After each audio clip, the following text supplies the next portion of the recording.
नमस्कार दोस्तों, आप सभी का स्वागत है अपना चैनल हिंदी जंक्शन पे। आज हम लोग देख रहे हैं बिहार स्टेट 2026 पेपर 2 11 12 हिंदी का जो है प्रीवियस ईयर क्वेश्चन। और ये क्वेश्चन कब का है? तो सेकेंड शिफ्ट 2025 में जो पूछा गया था, यानी जो एग्जाम हुआ था 15/11/2026 को सेकेंड शिफ्ट में, जो सेकेंड शिफ्ट में एग्जाम हुआ था, वही प्रश्नों को हम लोग देखने वाले हैं।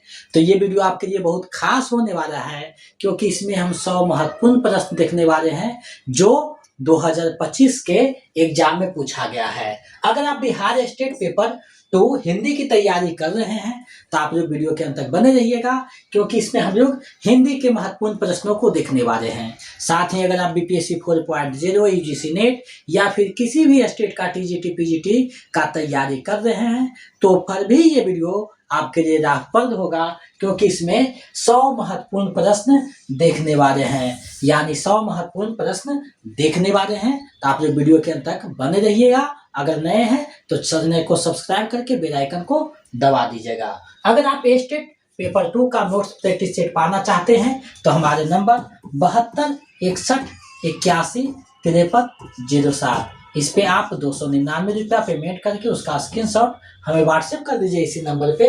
तो हम इधर से आपको जो है पीडीएफ उपलब्ध करवा देंगे, प्रैक्टिस सेट, प्रीवियस सेट और नोट्स विथ एमसीक्यू, जिससे आपका 100% तैयारी हो जाएगा। 1-2 बार पढ़ लीजिएगा, आपका जो है संपूर्ण तैयारी हो जाएगी, रिजल्ट हो जाएगा। तो ये देख सकते हैं। तो आज हम जो कर रहे हैं, यानी 2025 का जो सेकेंड शिफ्ट में एग्जाम में प्रश्न पूछा गया था, वही प्रश्नों को देखने वाले हैं। तो आप लोग वीडियो के अंत तक बने रहिएगा, क्योंकि इसमें 100 पूछे गए महत्वपूर्ण प्रश्नों को देख रहे हैं। तो आपके लिए महत्वपूर्ण हो जाता है, क्योंकि पीवाईक्यू से लगभग 2-4 प्रश्न पूछे जाते हैं। तो चलिए बिना देर करते हुए आज का जो क्वेश्चन है उसके तरफ हम लोग बढ़ते हैं। अब देखिए, यहाँ प्रश्न आपके समक्ष जो है उपस्थित है। अब इसको जो है आप देखिए और इसका जो है जवाब दीजिए। देखिए, प्रश्न आपके समक्ष जो है उपस्थित हो चुका है। अब देखिए, पहला प्रश्न है आपके सामने, इसका जवाब दीजिए आप लोग। बेहतरीन प्रश्नों का सिलेक्शन इसमें किया गया था।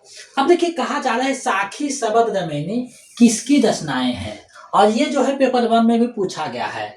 तो मैंने देखा कि पेपर 1 से लगभग जो है 30 से 35 प्रश्न हूबहू दोहराए गए थे, यानी कि जो पेपर 1 में आया था, यानी पेपर 1 मतलब फर्स्ट शिफ्ट में जो प्रश्न आया था वही सेकेंड शिफ्ट में दोहराए गए हैं। यानी जो फर्स्ट शिफ्ट में बहुत सारे प्रश्न पूछे गए थे, लगभग 35 से 40 प्रश्न हैं जो फर्स्ट शिफ्ट में पूछे गए थे, उसको सेकेंड शिफ्ट में दोहरा दिया गया है।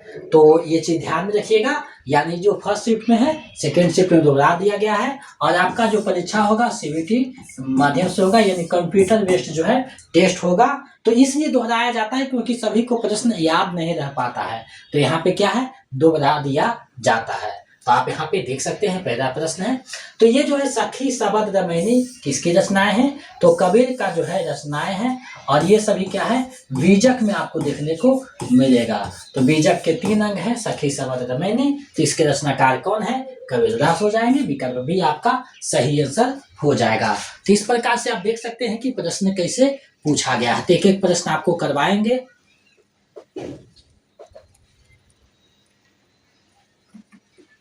जिससे कि आपका तैयारी बेहतर हो सके।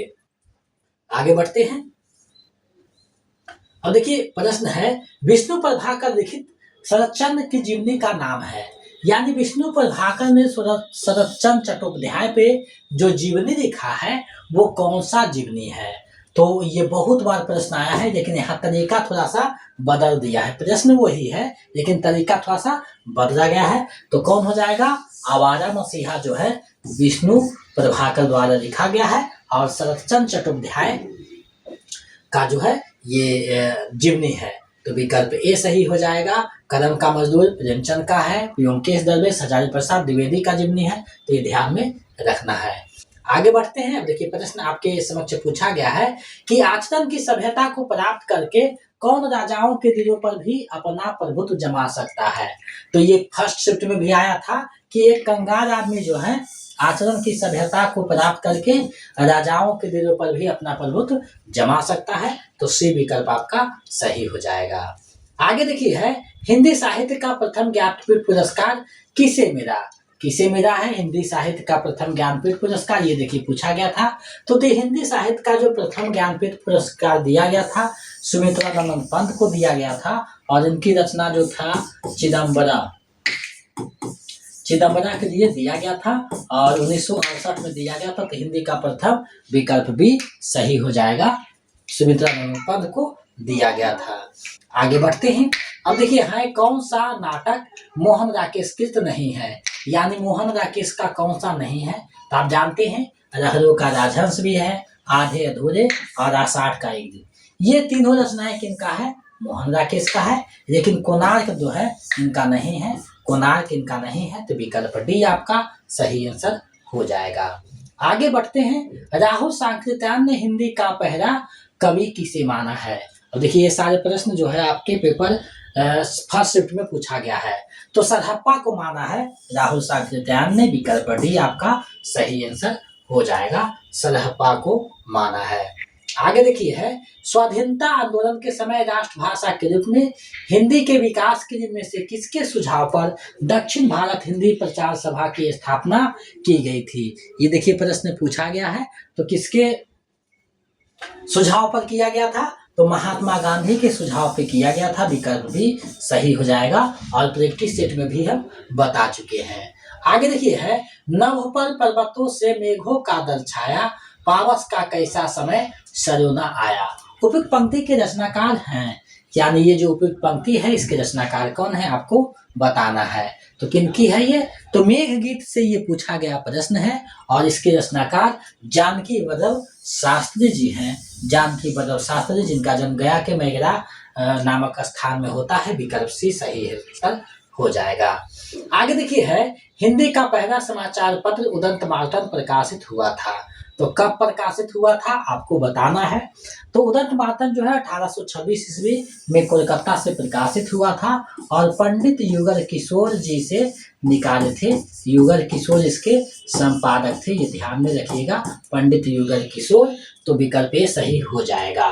तो आज हम लोग जो देख रहे हैं 2025 में जो सेकेंड शिफ्ट में एग्जाम पूछा गया था, यानी 15 नवंबर को जो एग्जाम पूछा गया था, वही हम जो है सेकेंड शिफ्ट में जो है उसका देख रहे हैं, यानी सेकेंड शिफ्ट का जो है प्रश्न देख रहे हैं। आगे बढ़ते हैं। अब देखिए यहाँ प्रश्न पूछा गया था कि संस्कृति के 4 अध्याय किसकी रचना है? संस्कृति के 4 अध्याय किसकी रचना है?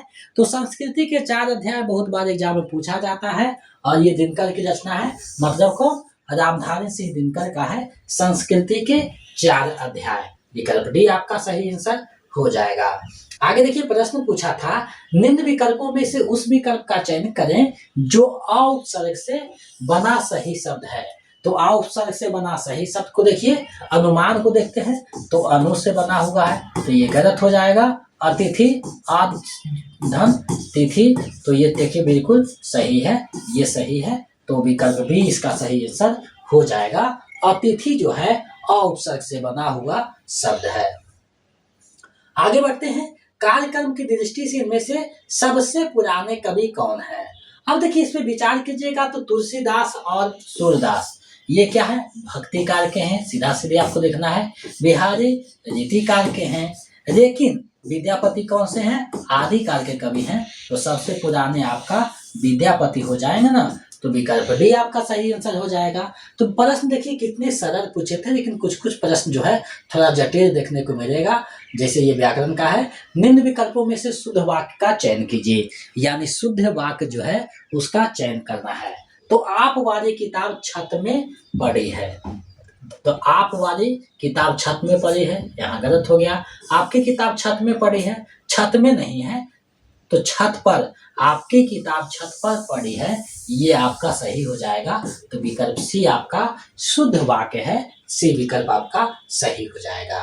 आगे है, अपनी पहेलियों और अपनी मुकरियों के लिए जाने जाते थे। तो पहेलियों और मुकरियों के लिए कौन जाते थे? अमीर खुसरो को जाना जाता था, विकल्प सी सही हो जाएगा, अमीर खुसरो को जाना जाता था। आगे बढ़ते हैं। अब देखिए प्रश्न पूछा गया है, छायावाद के 4 स्तंभों में से निम्न में से कौन एक नहीं है।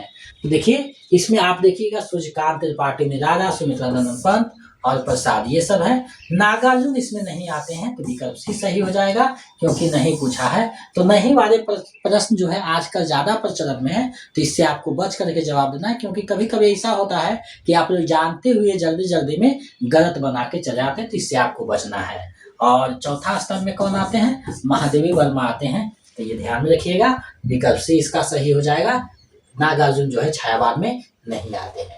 आगे है, रीति काल को अलंकृत काल कहने वाले विद्वान इनमें से कौन है।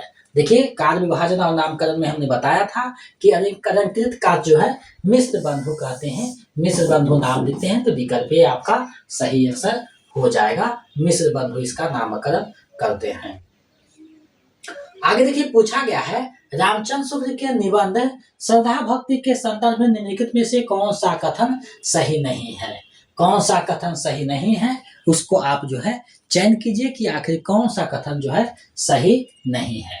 तो कहा जा रहा है कि प्रेम महत्व की आनंदपूर्ण स्वीकृति के साथ साथ पूज्य बुद्धि का संचार है। पूज्य बुद्धि का संचार प्रेम थोड़े है, आनंदपूर्ण ये तो नहीं है। प्रेम में घनत्व अधिक होता है और श्रद्धा में विस्तार, सही है। प्रेम में घनत्व है और श्रद्धा में विस्तार है। यदि प्रेम स्वप्न है तो श्रद्धा जागरण है, ये भी निबंध में चर्चा किया गया है।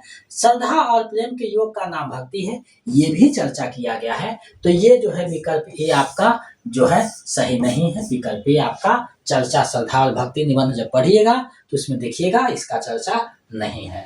आगे बढ़ते हैं। देखिए प्रश्न पूछा है, सूरदास किसके शिष्य थे। तो सूरदास किसके शिष्य थे, वल्लभाचार्य के थे, वल्लभाचार्य के शिष्य थे। विकल्प ए आपका सही आंसर हो जाएगा, वल्लभाचार्य के शिष्य थे। आगे देखिए प्रश्न पूछा गया है, वह व्यक्ति आत्मस्मित है, संसार में अपने सिवा उसे और किसी से मोह नहीं। अंबिका का यह कथन किस व्यक्ति के संदर्भ में है। तो ये जो कथन है किसके संदर्भ में है, तो ये कालिदास के संदर्भ में अंबिका का ये कथन है। ये अपनी जो है बात रखती है कालिदास के संबंध में, तो विकल्प ए सही हो जाएगा। आगे देखिए प्रश्न पूछा गया है कि प्रेमचंद उर्दू में किस नाम से लिखते थे। तो प्रेमचंद जब उर्दू में शुरुआत में उर्दू में ही रचना करते थे ना, तो ये नवाब राय के नाम से रचना करते थे। विकल्प भी सही हो जाएगा। धनपत राय इनका बचपन का नाम है, बचपन का नाम है, मूल नाम है धनपत राय, और प्रेमचंद नाम से हिंदी में रचना करने लगे थे। तो विकल्प भी इसका सही आंसर हो जाएगा। आगे देखिए है, साहित्य अकादमी से पुरस्कृत रचना कला और बूढ़ाचांड के रचयिता कौन है। तो कला और बूढ़ाचांड जो है आप देख सकते हैं सुमित्रानंद पंत का है। विकल्प डी आपका सही आंसर हो जाएगा, और ये फर्स्ट शिफ्ट में भी पूछा गया था। तो आज हम लोग जो है सेकेंड शिफ्ट 2025 के प्रश्नों को देख रहे हैं और 100 प्रश्नों को देखेंगे। अब देखिए यह है, यतिवर कैसा यह अमर ध्यान, तू महाशून्य में खोज रहा किस जटिल समस्या का निदान। उक्त पंक्ति के रचनाकार कौन है। अब देखिए सबसे पहले ये पंक्ति अगर पढ़िएगा तो आपको पता चलेगा ये हिमालय कविता से लिया गया है, जो आपके सिलेबस पे लगा हुआ है। तो हिमालय कविता से लिया गया है और इसके रचनाकार रामधारी सिंह दिनकर है। विकल्प सी इसका सही आंसर हो जाएगा। आगे बढ़ते हैं। आगे देखिए प्रश्न पूछा गया है, भीष्म साहनी के उपन्यास तमस को कौन सा पुरस्कार प्राप्त है। तो तमस के लिए उन्हें कौन सा पुरस्कार दिया गया है, ये आपसे प्रश्न जो है पूछा गया है। तो साहित्य अकादमी पुरस्कार तमस को मिला है। विकल्प भी सही हो जाएगा, और तमस आपका यूजीसी नेट के सिलेबस में भी लगा हुआ है। नेक्स्ट प्रश्न है, गोदाम का कौन सा पात्र प्रेमचंद के प्रगतिशील विचारों का वाहक है। तो प्रगतिशील विचारों का वाहक कौन सा पात्र है आपको बताना है। तो प्रोफेसर मेहता जो है प्रगतिशील विचारों के वाहक हैं। विकल्प सी आपका सही आंसर हो जाएगा। नेक्स्ट प्रश्न आपका है, महाभारत की कथा पर आधारित नाटक है।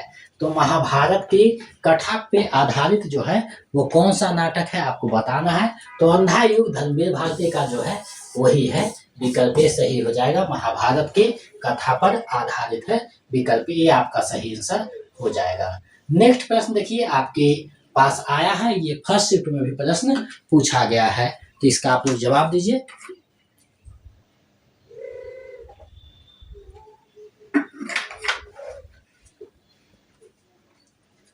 उधो हम अति निपट अनाथ में कौन अपने आप को अनाथ बता रहा है।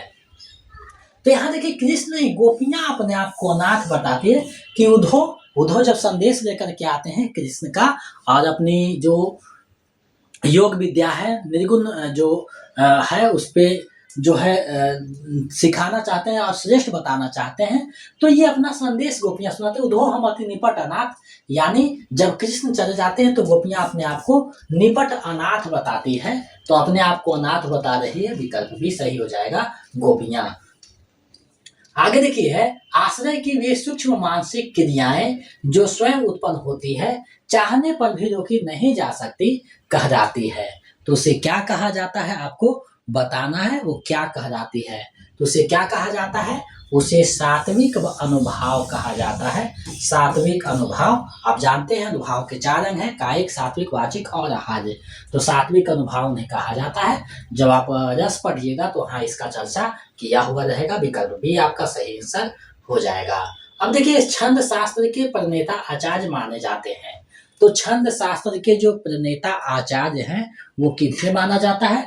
तो आप जब पढ़िएगा छंद तो उसमें आपको बताया जाएगा कि पिंगल को जो है छंद शास्त्र के प्रणेता आचार्य माने जाते हैं, तो विकल्प भी आपका सही हो जाएगा। इसे छंद शास्त्र को पिंगल शास्त्र भी कहीं कहीं कहा जाता है, तो ये कंफ्यूजन में नहीं रहना है। अब देखिए आपका प्रश्न है राजा जय सिंह के दरबारी कवि कौन थे।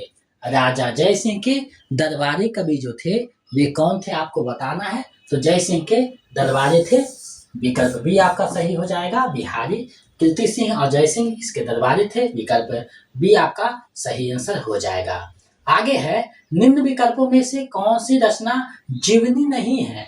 आपको देखना है कि कौन सी रचना जो है जीवनी नहीं है।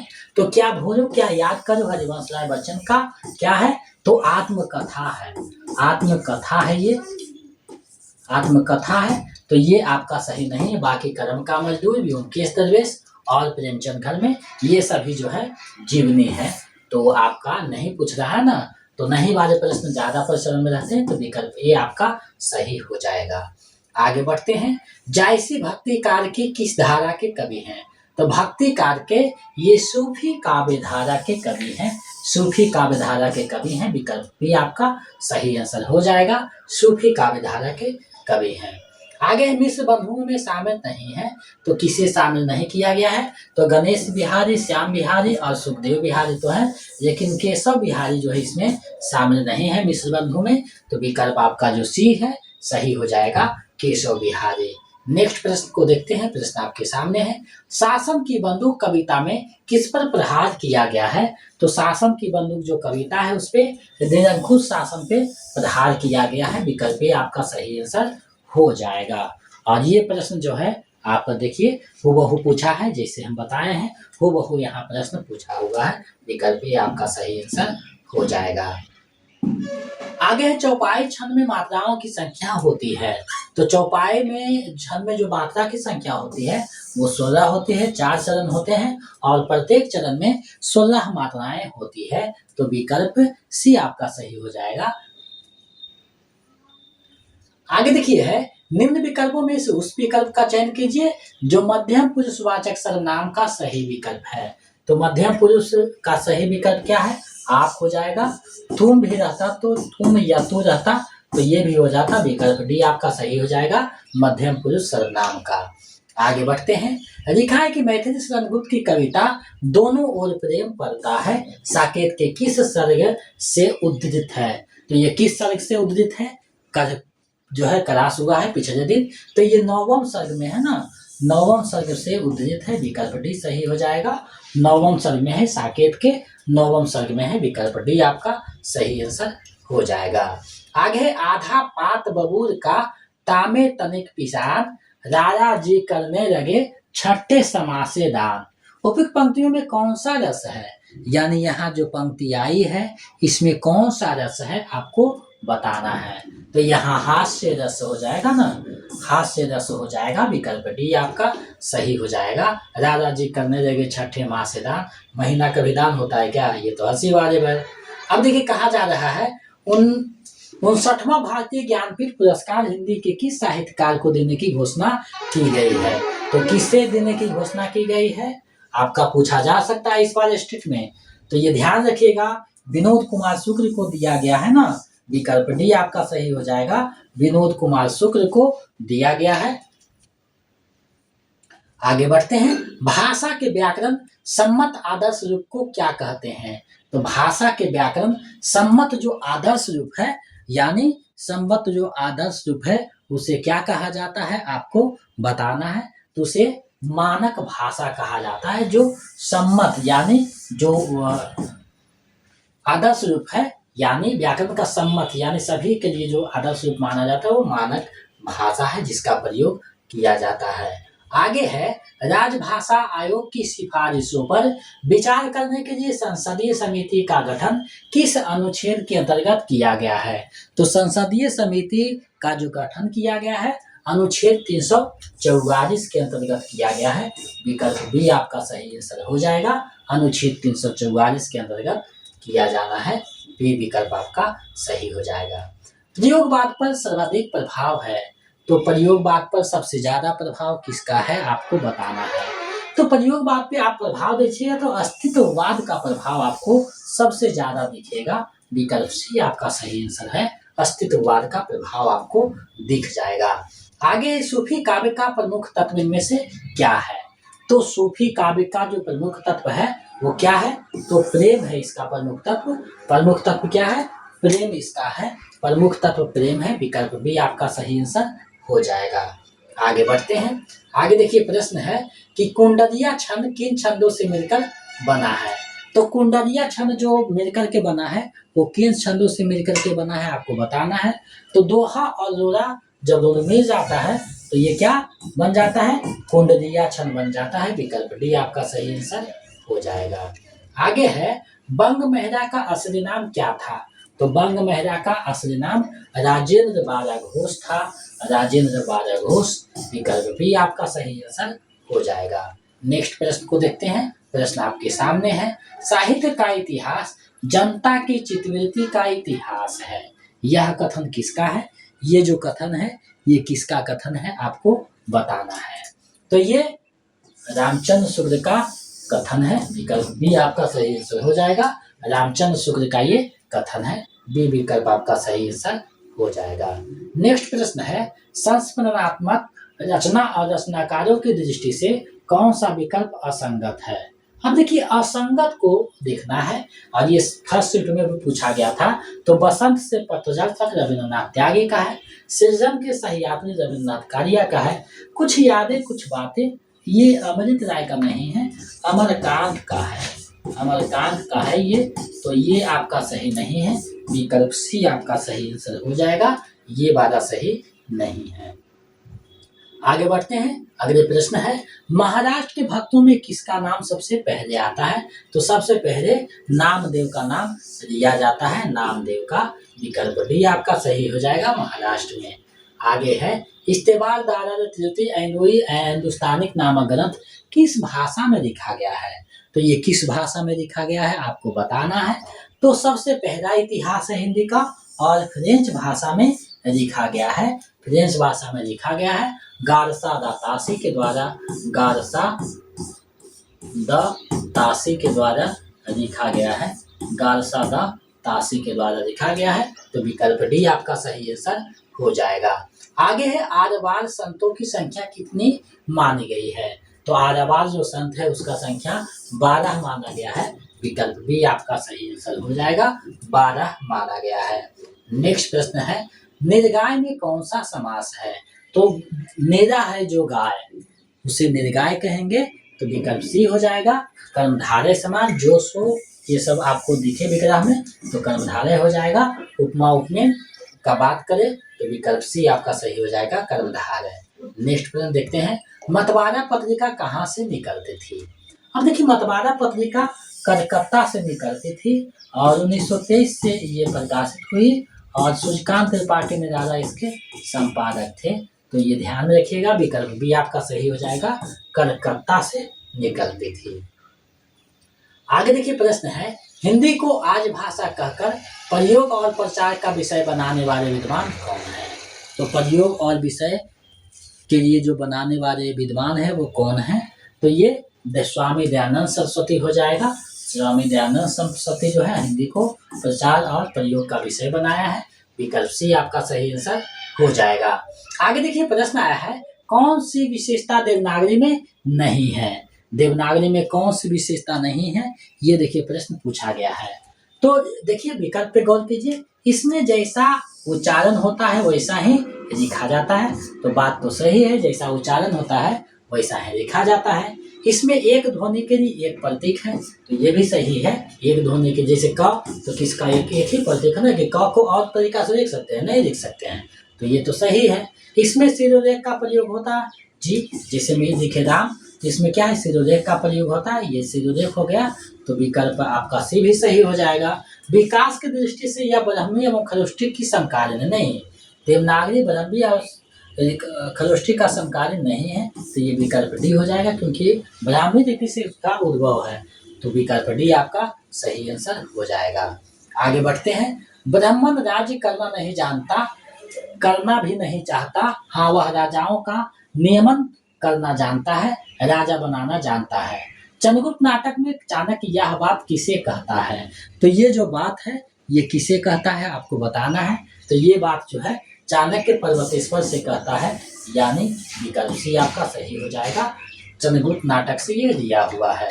आगे है, धर्मयुग पत्रिका के संपादक कौन थे?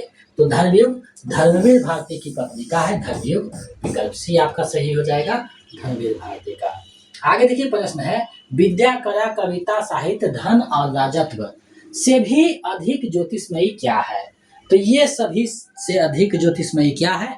तो आचरण की सभ्यता है, विकल्प ए आपका सही आंसर हो जाएगा, आचरण की सभ्यता है। नेक्स्ट प्रश्न की ओर चलते हैं। प्रश्न आपके सामने है, हानि राभ में कौन सा समास है? हानि राभ में कौन सा समास है? तो दोनों पद देखिएगा बराबर है, तो द्वंद्व समास हो जाएगा ना, द्वंद्व समास हो जाएगा, विकल्प भी आपका सही हो जाएगा। द्वंद्व समास योजक चिन्ह आपको दिखाई दे रहा है। अब देखिए है, आदमी वह है जिसके पास धन है, अख्तियार है, इल्म है, हम लोग तो बैल हैं और जुटने के लिए ही पैदा हुए हैं। गोदान उपन्यास में यह कथन किसका है? तो गोदान उपन्यास में ये जो कथन है ये किसका रहता है? तो भोला का ये कथन है, भोला का कथन है, विकल्प सी आपका सही हो जाएगा। आगे है, जायसी ने पद्मावत में सिंहल द्वीप को किसका प्रतीक माना है? तो सिंहल द्वीप को किसका प्रतीक माना है? तो हृदय का प्रतीक माना है सिंहल द्वीप को, विकल्प ए सही हो जाएगा, सिंहल द्वीप को माना है। ये जो है नागमती वियोग खंड में पढ़ने को आपको मिलेगा। मात्रा क्रम की दृष्टि से दोहा के ठीक विपरीत पढ़ने वाले छंद का नाम क्या है? तो दोहा के ठीक जो विपरीत पढ़ता है उसे क्या कहते हैं? तो उसे सोरठा कहा जाता है। दोहा के ठीक विपरीत सोरठा है। जब आप छंद पढ़िएगा तो इस पे फोकस किया जाएगा। आगे बढ़ते हैं अगले प्रश्न की ओर। प्रश्न है, इनमें भारतेंदु युग के साहित्यकार नहीं है, तो कौन है जो भारतेंदु युग के साहित्यकार नहीं है? बालकृष्ण भट्ट तो हैं, प्रताप नारायण। अब देखिए प्रेमचंद जो है भारतेंदु युग के नहीं है, क्योंकि भारतेंदु युग के समय इसका तो जन्म ही होता है, तो विकल्प सी आपका सही आंसर हो जाएगा। मुक्त छंद के प्रणेता हैं, तो मुक्त छंद के प्रणेता कौन है? सूर्यकांत त्रिपाठी निराला है, जो ही के कली में सबसे पहले मुक्त छंद का प्रयोग करते हैं। तो विकल्प जो है आपका ये सही हो जाएगा, यानी ये विकल्प आपका क्या है? सही हो जाएगा। तो इस प्रकार से देखिए आपका प्रश्न पूछा जाता है।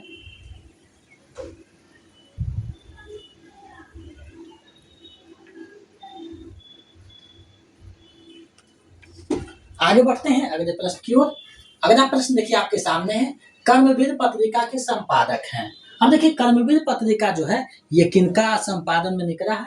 तो माखन लाल चतुर्वेदी के संपादन में निकला है, और माखन लाल चतुर्वेदी की प्रसिद्ध रचना है पुष्प की अभिलाषा, और जिसमें देखिएगा कि जो राष्ट्र प्रेम है उसका पुष्प की अभिलाषा में ये दिखाने का प्रयास किया है, विकल्प भी आपको सही हो जाएगा। तुमुल कोलाहल कविता जयशंकर प्रसाद की किस रचना से ली गई है?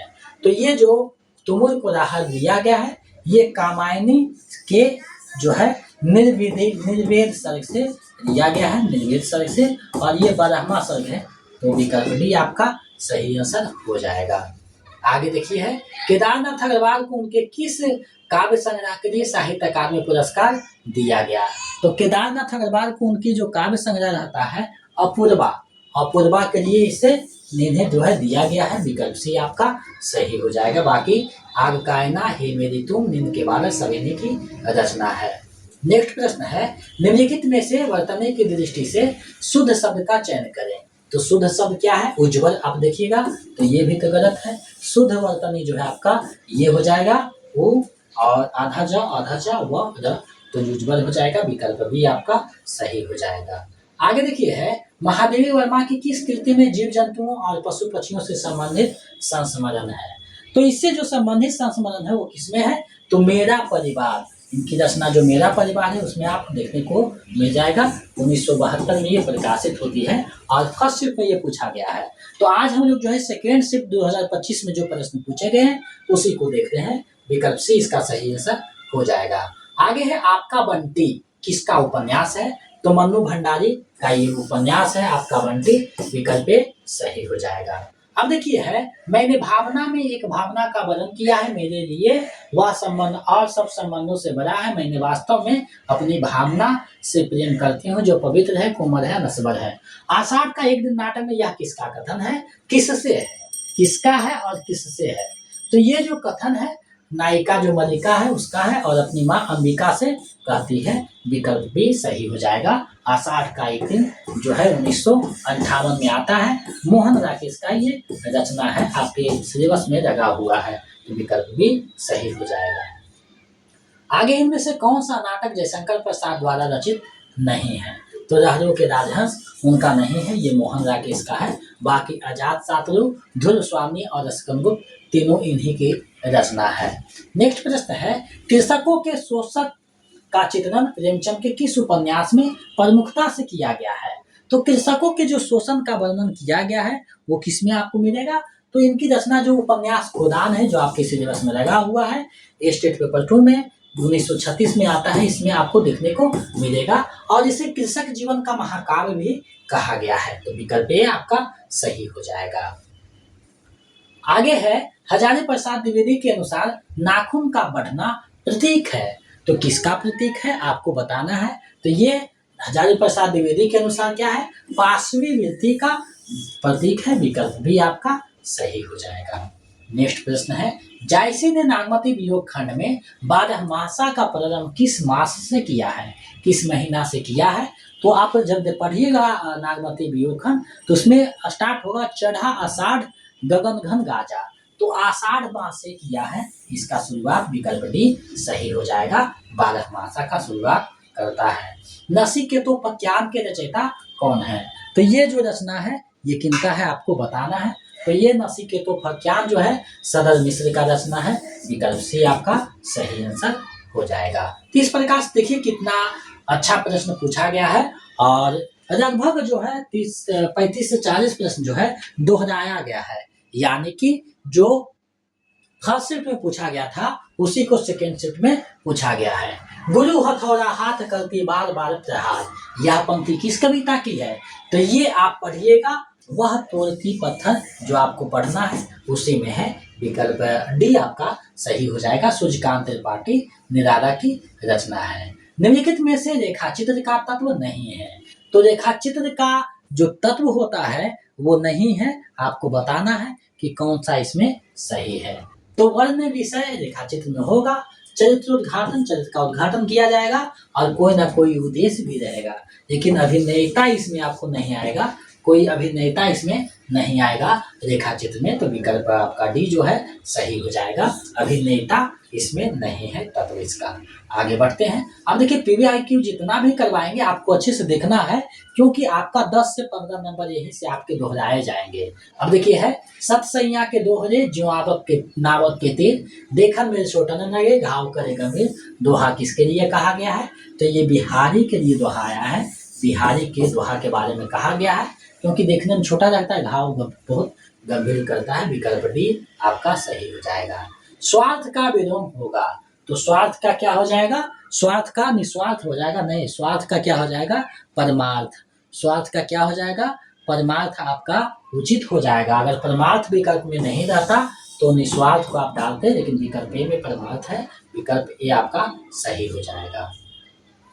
शोषक वर्ग के प्रति घृणा का भाव किस युग की कविता की मुख्य प्रवृत्ति है? तो शोषक वर्ग के प्रति आप देखिएगा घृणा, यानी जो शोषण करता था उसको घृण्य नजर से किसमें देखा गया है? प्रगतिवाद में आप देखिएगा।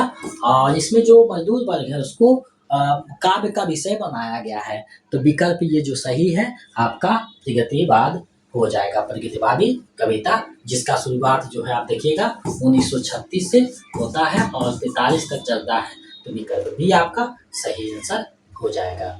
रहमन पानी रखे बिन पानी सब सुन, पानी गए ना उबरे मोती मानुष चुन में कौन सा अलंकार है? यानी यहाँ जो आया है कौन सा अलंकार है? तो पानी का जो है अर्थ जो है 3 जगह 3 है चिपका हुआ है, तो विकल्प भी सही हो जाएगा, श्रेष्ठ अलंकार यहाँ हो जाएगा। अजगर करे ना चाकरी पक्षी करे ना काम, यह पंक्ति किस कवि की है? तो ये मलुक दास का है। दास मलुक का कह गए सबके दाता राम, तो विकल्प सी सही हो जाएगा, मलुक दास की ये पंक्ति है। आगे है गुलेरी जी की उसने कहा था कहानी का सार क्या है? तो कहानी का सार क्या है आपको बताना है। और ये जो है बिल्कुल नई तरीका से प्रश्न पूछने का प्रयास किया है। तो इसमें देखिएगा निस्वार्थ बलिदान है, यानी जो बलिदान करता है। आप देखिएगा उसने कहा था में जो चंद्र शर्मा गुलेरी है उसमें आप देखिएगा कि जो 8 बरस का लड़का है बाद में जो है वो अपना बलिदान करता है, वहाँ कोई स्वार्थ नहीं रहता है, विकल्प आपका सही हो जाएगा। आगे देखिए वर्ण रत्नाकर के रचयिता कौन है? तो वर्ण रत्नाकर किनकी रचना है आपको बताना है। तो ज्योतिश्वर ठाकुर का ये रचना है वर्ण रत्नाकर, और ये शायद जो है फर्स्ट शिफ्ट में पूछा हुआ प्रश्न है, विकल्प से सही हो जाएगा। नेक्स्ट प्रश्न है केदारनाथ अग्रवाल का प्रथम काव्य संग्रह कौन है? तो केदारनाथ अग्रवाल का प्रथम काव्य संग्रह युग की गंगा है। अब देखिए युग की गंगा और एक था युग धारा। युग धारा, तो युग धारा किनका है? तो युग धारा नागार्जुन का है, नागार्जुन का है, ये ध्यान में रखिएगा। युग धारा युग की गंगा दोनों संबंध में रखता है, लेकिन इस पे ध्यान आपको रखना होगा। आगे बढ़ते हैं। हिंदी का मानक रूप किस बोली के सर्वाधिक निकट है? तो ये खड़ी बोली के सर्वाधिक निकट है, इसी के अंतर्गत जो है मानक हिंदी का निर्धारण किया गया है, विकल्प सी सही हो जाएगा। और ये फर्स्ट शिफ्ट में भी पूछा हुआ था। आगे बढ़ते हैं। अब देखिए है इन्हें पिछवाड़े इनकी सहेली के घर भेज दो, रात भर बेशक वहीं रहे, कर आ जाए। चिप की दावत कहानी में यह कथन किस पात्र का है? यह जो कथन है चिप की दावत जो रचना है उसमें किसका कथन ये रहता है आपको बताने हैं। तो ये जो है श्रीमती सामनाथ यानी सामनाथ की जो पत्नी होती है वो ये बात कहती है, विकल्प सी आपका सही हो जाएगा। मध्यम परिवार का जो खोखलापन है वो चिप की दावत में आपको देखने को मिलेगा, और एक सिलेबस में लगा हुआ है, जब उसको पढ़िएगा तो देख लीजिएगा। भक्ति काल के किस कवि को जड़िया विशेषण से विभूषित किया गया है? तो आपको बताइए नंददास जड़िया ये कहा गया है, विकल्प ए आपका सही हो जाएगा, जड़िया नंददास को कहा गया है, और ये फर्स्ट शिफ्ट में भी पूछा हुआ था। आगे बढ़ते हैं। नेक्स्ट प्रश्न क्या है? जहां एक ही शब्द का प्रयोग एक से अधिक बार भिन्न भिन्न अर्थों में हो वहां कौन सा अलंकार होगा? तो भिन्न भिन्न अर्थों में जब आपको दिखाई दे एक ही शब्द तो क्या हो जाएगा? यमक अलंकार हो जाएगा। जैसे कनक कनक ते से ते सगुनी, तो कनक कनक 2 बार है, दोनों का 2 अर्थ है, तो विकल्प डी आपका सही हो जाएगा। आगे है आजन्म शब्द में समास है। तो आजन्म यानी आ उपसर्ग से बना हुआ है, तो ये अब ये भाव हो जाएगा, जिसके आगे य यथा अनु आदि दिखाई दे तो अब ये भाव आपको लगेगा। तो ये देख लीजिएगा। अमीय गरल शशि शिकल रवि कर राग विराग भरा प्यारा। अब यह किस पत्रिका का मोटो था? तो ये जो मोटो था किस पत्रिका का था? मतवारा पत्रिका का था, विकल्प भी सही हो जाएगा। तो यहाँ तक हम लोग पहुंचे हैं, और कुछ प्रश्नावली है उसको देख लीजिएगा क्योंकि बहुत महत्वपूर्ण है। और PYQ सभी का हम करवाएंगे, चाहे स्टेट पेपर 1 हो, स्टेट पेपर 2 हो, और BPSC का बीच बीच में आता रहेगा। तो आप ये नहीं समझिए कि BPSC का नहीं, क्योंकि हिंदी साहित्य है ना, और BPSC बिना सिलेबस का एग्जाम होता है तो कुछ भी पूछ सकता है। तो ये सारे क्लास और जो स्टेट पेपर 2, 1 सब का है बेहतरीन है। द्विवेदी युग नामकरण किया गया है, तो किन के नाम पर किया गया है? तो महावीर प्रसाद द्विवेदी के नाम पर किया गया है, विकल्प सी आपका सही हो जाएगा, महावीर प्रसाद द्विवेदी के नाम पर किया गया है। नेक्स्ट प्रश्न आपका है रसखान का वास्तविक नाम था। तो सैयद इब्राहिम इसका वास्तविक नाम था और विकल्प डी सही हो जाएगा। ये स्टेट पेपर जो है सेकंड शिफ्ट नहीं फर्स्ट शिफ्ट में भी पूछा गया है और सेकंड शिफ्ट में भी है। रहीम किसके दरबारी कवि थे? आप लोग जानते हैं रहीम खान खन्ना किसके दरबारी कवि थे? तो ये अकबर के नवरत्नों में एक थे रहीम खान खन्ना। तो विकल्प भी आपका सही हो जाएगा, अकबर के दरबारी कवि थे। नेक्स्ट है पंचराइट कहानी के लेखक हैं। तो पंचराइट कहानी के रचनाकार फणीश्वर नाथ रेणु हैं। तो देखिए बहुत सारे प्रश्न आपको जो पेपर 1 में दिखे थे वो पेपर 2 में भी आपको दिखाई देंगे। लगभग 35 से 40 प्रश्न दोहराया गया है। राजा राधिका रमन प्रसाद सिंह की कहानी कानों में कंगना किस पत्रिका में प्रकाशित हुई थी? अब देखिए ये प्रश्न को थोड़ा घुमा दिया है। तो किस में प्रकाशित हुई थी? तो हिंदू पत्रिका में प्रकाशित हुई थी। जब ये कहानी को पढ़ेंगे तो विस्तार से वहां हम लोग देख लेंगे। आगे बढ़ते हैं। प्रश्न है मीराबाई की भक्ति किस प्रकार की है? तो मीराबाई की भक्ति किस प्रकार की है? आप 11th के किताब में भी देखिएगा, बिहार बोर्ड में लगा हुआ है। तो माधुर्य भाव का इनका भक्ति थी। विकल्प सी सही हो जाएगा। फर्स्ट शिफ्ट में ये प्रश्न पूछा हुआ था। विद्यापति के पदों को किसने नागिन की लहर कहा है? ये भी फर्स्ट शिफ्ट में आया था। सूर्यकांत त्रिपाठी निराला ने इनके पदों को नागिन की लहर बताया है। विकल्प भी आपका सही आंसर हो जाएगा। आगे बढ़ते हैं। नागार्जुन का असली नाम क्या था? ये भी फर्स्ट शिफ्ट में आया था। तो वैद्यनाथ मिश्र था इनका असली नाम, मूल नाम जो भी बोलिए। और यहाँ देखिएगा ये यात्री नाम से मैथिली में जो है कविता लिखते थे यात्री नाम से। तो विकल्प आपका सी सही हो जाएगा। आगे है विद्यापति के पद किस भाषा में रचित है? तो विद्यापति के जो पद है वो मैथिली भाषा में लिखी गई है। विकल्प भी सही हो जाएगा। चलिए इस वीडियो का अंतिम प्रश्न देखते हैं। प्रश्न देखिए है आधुनिक काल को गद्यकाल नाम किसने दिया है? यह भी फर्स्ट शिफ्ट में प्रश्न पूछा गया था। तो 35 से 40 प्रश्न जो है फर्स्ट शिफ्ट में भी पूछा गया था, वही दोहराया गया है। तो ये गद्यकाल कहने वाले आचार्य रामचंद्र शुक्ल हैं। विकल्प सही हो जाएगा। तो आज हमने आपको जो ए स्टेट हुआ था, ए स्टेट 2025 का सेकेंड शिफ्ट का जो एग्जाम था, उसको मैंने करवाया, जिसका एग्जाम का डेट क्या था?